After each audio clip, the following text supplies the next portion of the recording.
Sinestro.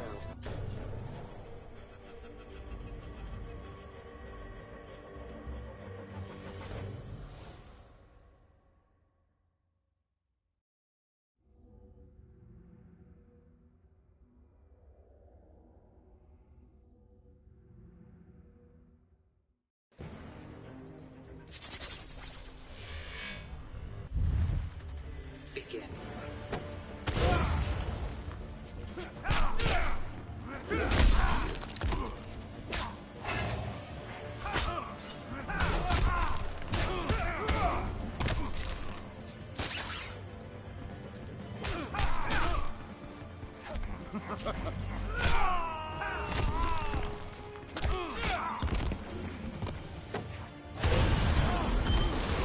Fear me!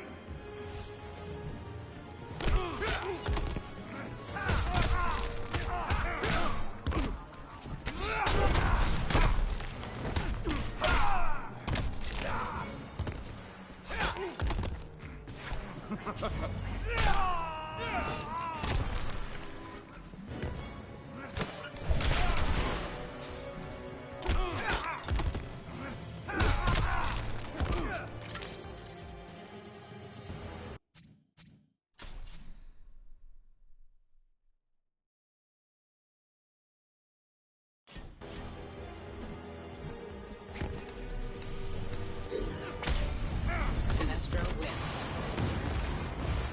You will submit!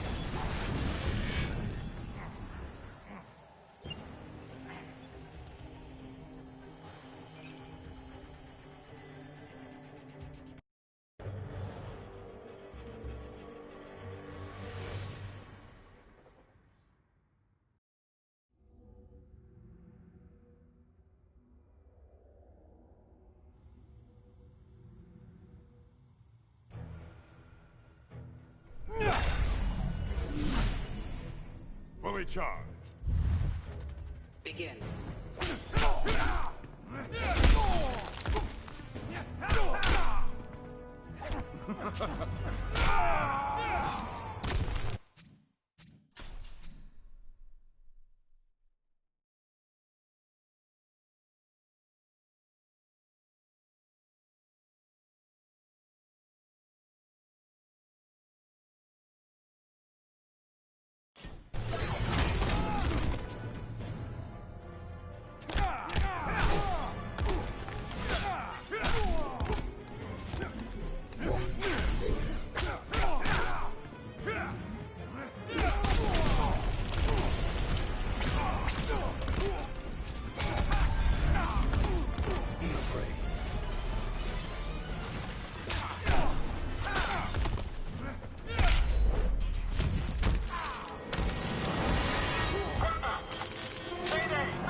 Sinestro wins. You will submit!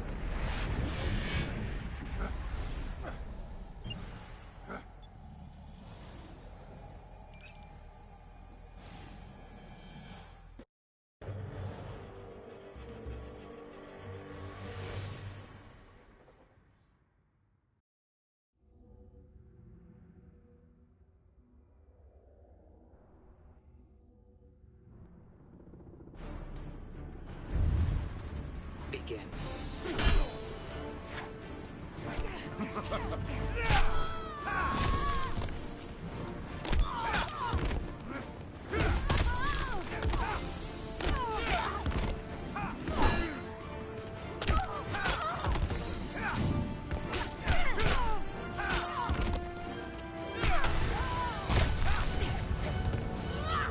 Insurance paid up?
You will submit.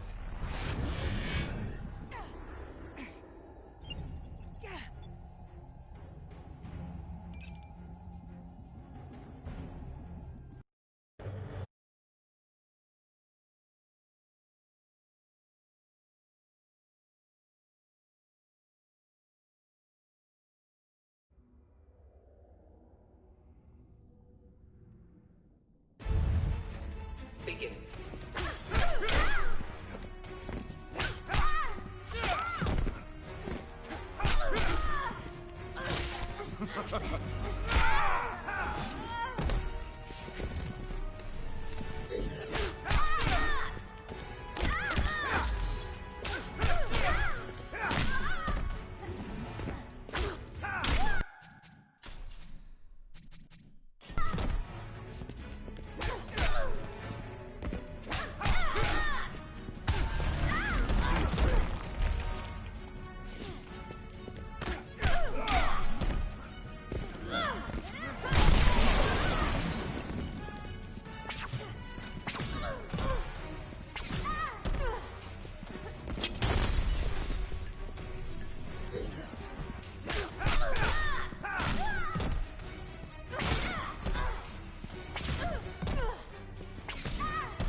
You will submit.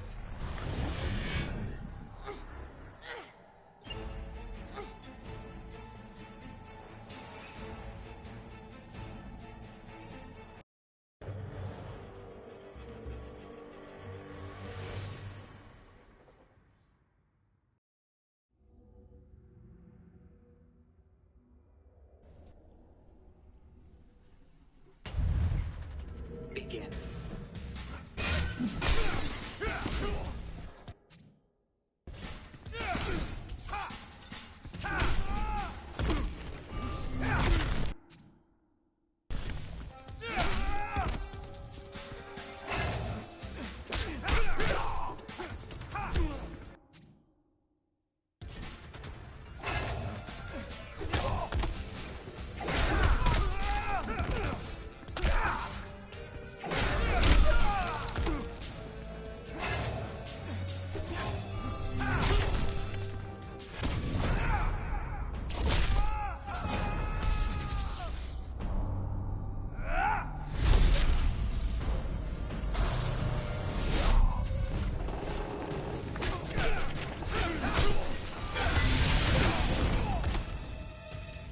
Be afraid.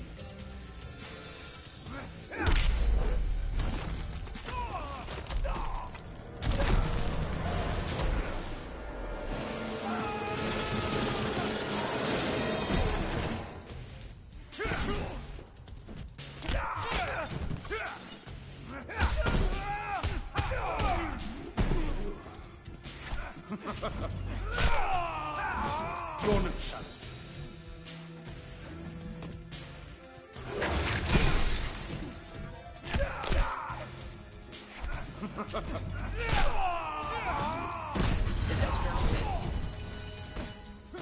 You will submit.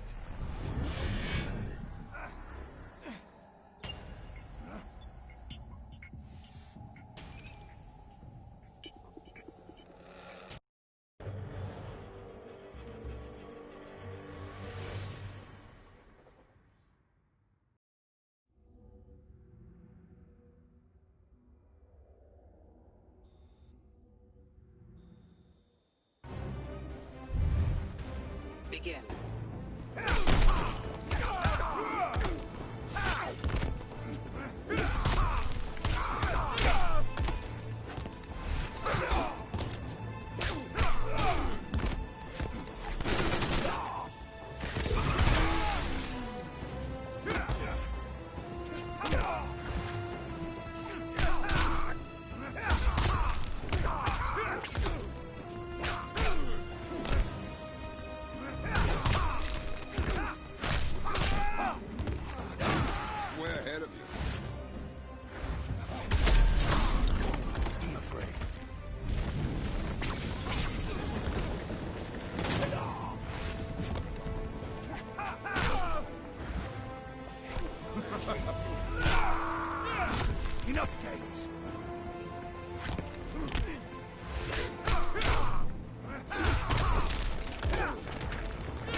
Begin.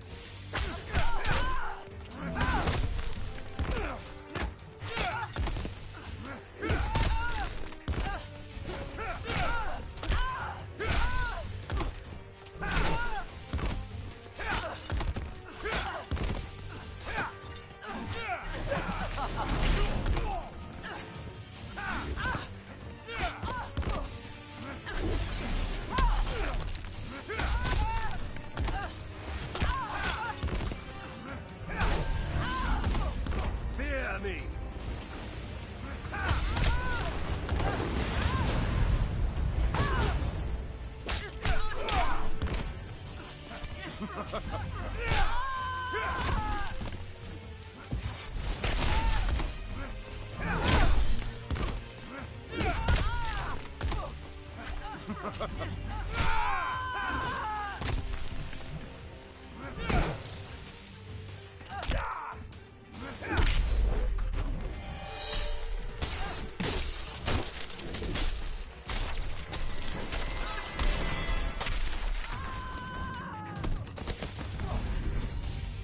Sinestro wins. You will submit.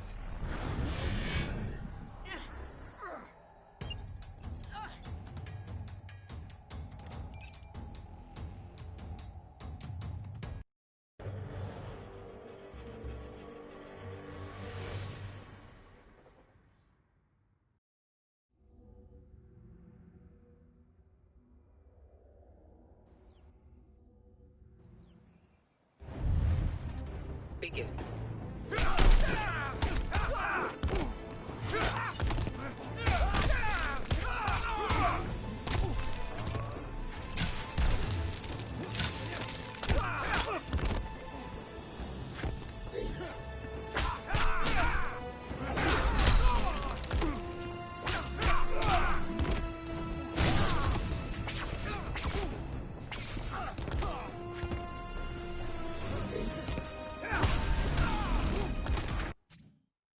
Fear me.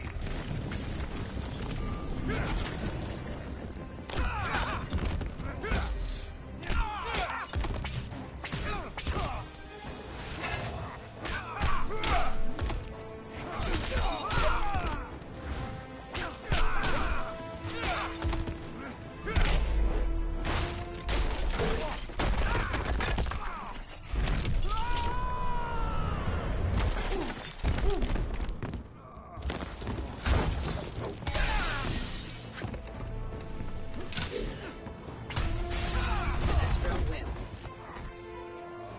You will submit.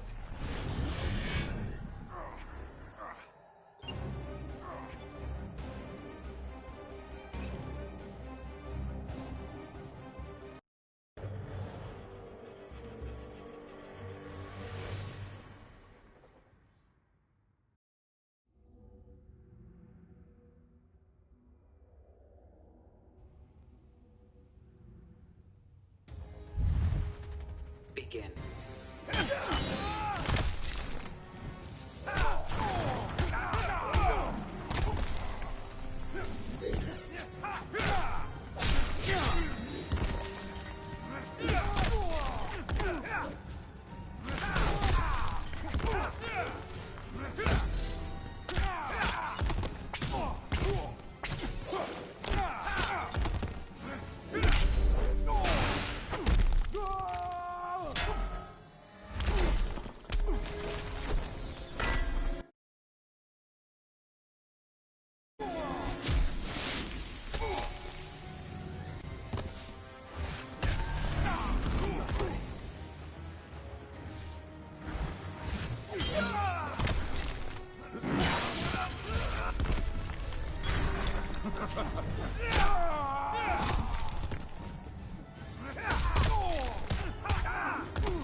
submit.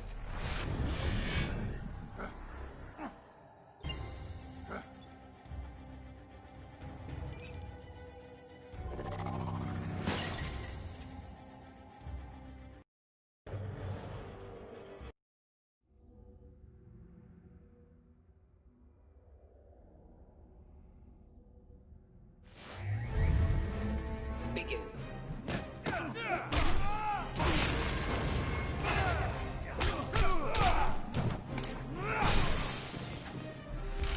On your place.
Be afraid.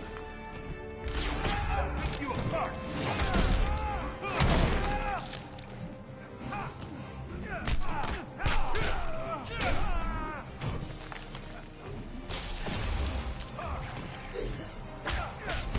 This is my world.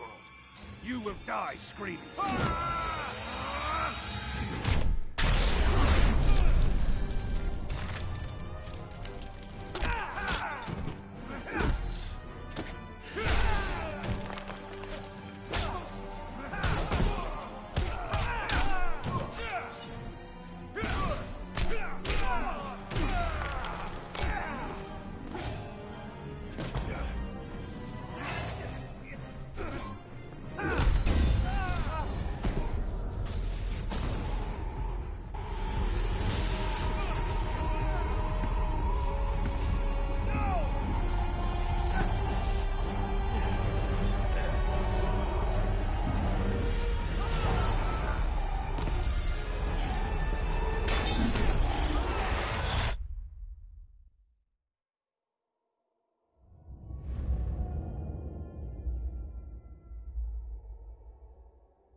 When Superman's One Earth regime proved to be a failure similar to his on Korrigar, Sinestro retreated to deep space to ruminate on its demise. Fear had long seemed the most powerful of the emotions with which to bring order to the universe, yet it had not been enough. Desperate, Sinestro hurled the might of the Sinestro core against the life entity, keeper of the White Power Battery.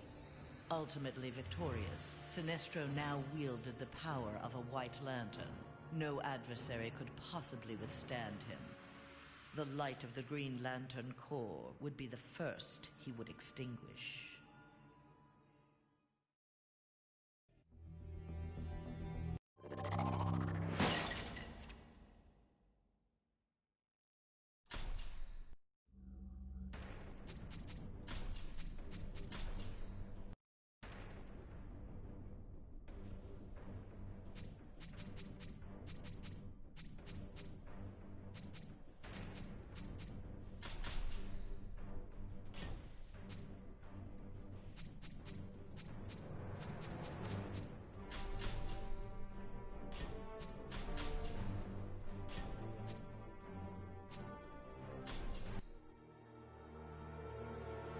Superman's defeat did not work to Ares' advantage as he had planned. The heroes of the parallel dimension helped this world's Batman build a conflict-free utopia that left the war god famished. On the brink of death, Ares managed to imprison Brainiac 5. He forced Brainiac to create a time loop beginning with the other dimensional heroes' arrival and ending just before their victory. In this pocket of time, Ares flourished. Endless war was his to savor.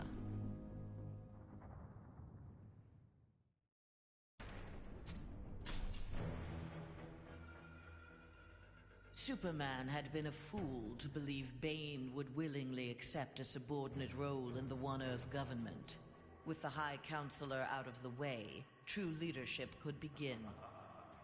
Though they lacked intelligence, Bane found in Sinestro and Black Adam inspiring examples of ruthless, absolute authority. They reciprocated his regard for their talents. The three former villains regained control of the planet and formed a ruling triad that would be uninterrupted until the next phase of Bane's plan.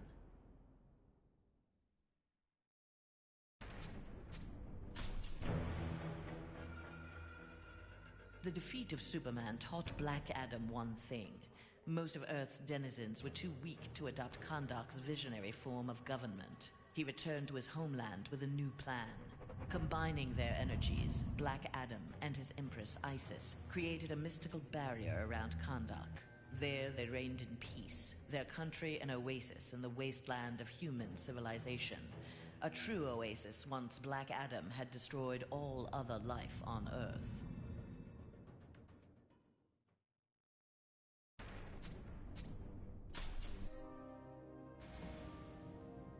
Mere days after returning to his Earth, Green Lantern, in an event mirroring his ascension to the core, witnessed the crash landing of an alien ship. Investigating the wreckage, he encountered the pilot, who claimed to be Abin Sur. But this Abin Sur wore no power ring, and referred to him in halting breaths as the Almighty One. Green Lantern tried to convince the alien of their past, that Abin Sur had named Hal Jordan his successor as the Green Lantern of Sector 2814. But the alien died from his wounds before Lantern could learn more of him. Lantern left immediately for Oa. The Guardians were his only hope of solving this mystery.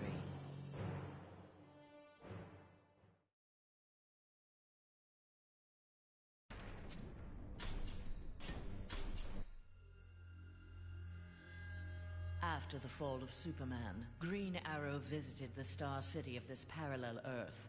His counterpart was one of the first heroes to fall in the battle against Superman, one of the first to object to the Man of Steel's new tactics and reasoning.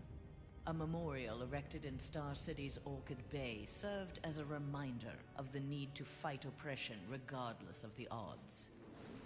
There, Green Arrow found that one citizen wasn't content to memorialize Oliver Queen in stone. With Green Arrow's training, a new archer, dressed in crimson, took up the fallen hero's mantle. Let Star City's criminals beware. The night belongs to Red Arrow.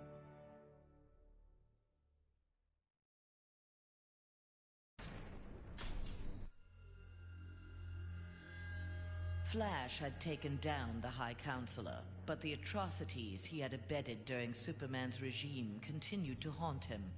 His shame eventually drove him into exile.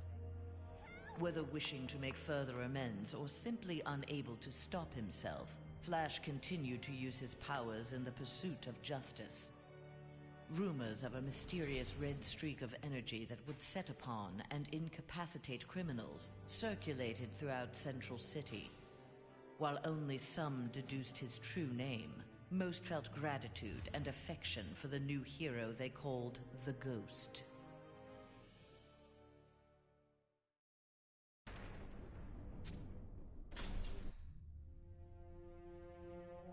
Free of Superman's control, Doomsday eradicated the remaining metahumans. He then manipulated technology in the abandoned Fortress of Solitude to terraform the Earth. It soon resembled prehistoric Krypton. At last, it felt like home. After a few years of exterminating humanity at his leisure, however, Doomsday needed a challenge. Having assimilated Superman's ability to fly, he headed for a nearby space sector. He had heard rumors of an opponent worthy of his attention, a Caesarian mercenary with a taste for violence. Doomsday was eager to meet this Lobo in battle.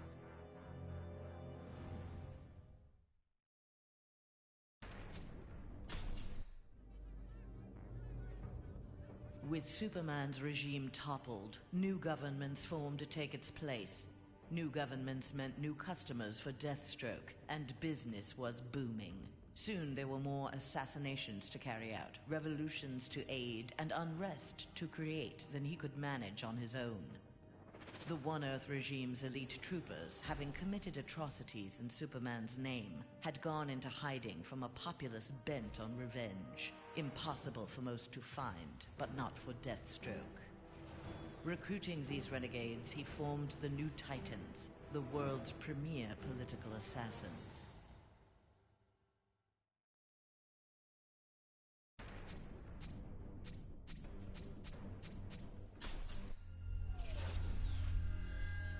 After Superman's defeat, Cyborg led the assault on the Fortress of Solitude to flush out remnants of the High Counselor's regime. The fortress was well defended, the battle intense. Cyborg was forced to use unfamiliar Kryptonian tools to make repairs to his damaged cybernetics. Enhanced with the alien technology, Cyborg found he could communicate with Superman's androids and order them to apprehend the opposition.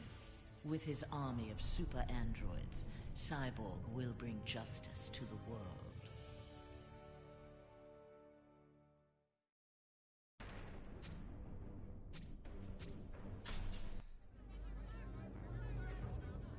A win against this world's Superman was greatly satisfying, but its aftermath would be sweeter still. Luthor had traveled to this dimension to convince its residents that he was their Luthor, who had miraculously survived the High Counselor's globally televised attack on him. Beloved before, the triumphant Luthor was now worshipped. He was elected President of the United States, but soon looked to further consolidate his power.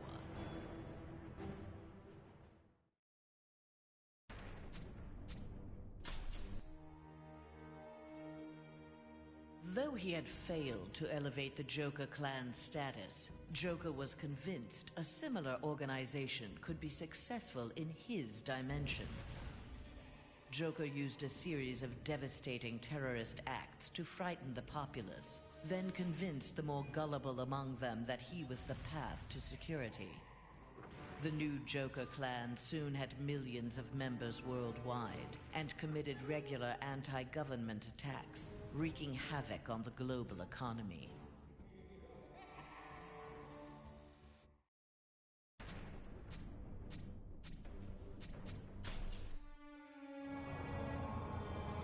Following the events in the parallel dimension, Shazam's fellow heroes returned home. But an alien virus contracted during the transfer created in them acute mental instability.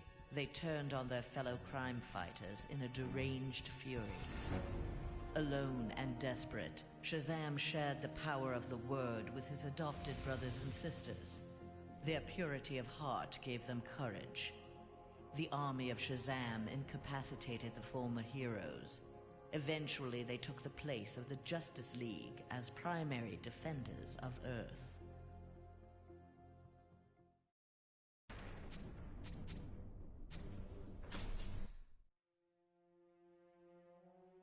The battle over, Grundy eluded capture and returned to his swamp to heal his wounds.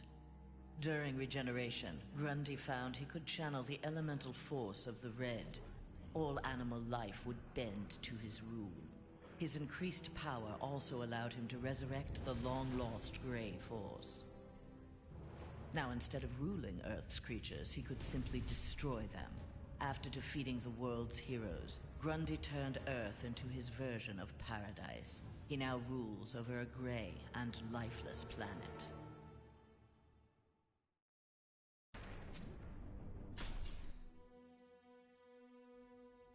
Though pleased with the outcome, Superman's battle with his duplicate left him troubled. If one Superman could go so far astray, why not another? Preventative measures were in order. After much discussion with his fellow Justice Leaguers, Superman ingested a remote-release kryptonite capsule. At any sign of instability, the kryptonite would permeate his body, killing him. The question of who could trigger the device was solved democratically. Each week, a different leaguer would take possession of its remote control. Only Batman was denied a shift.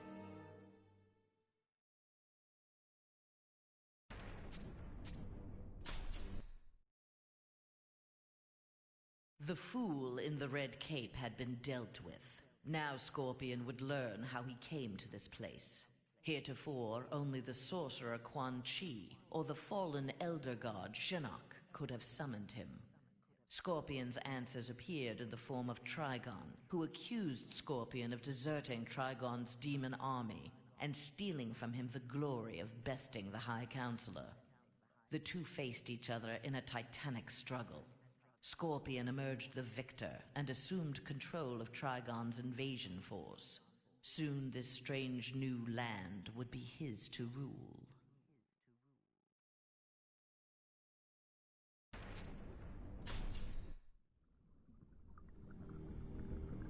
Banishing his friend and former teammate Superman to the Phantom Zone was difficult for Jean Jones, but necessary.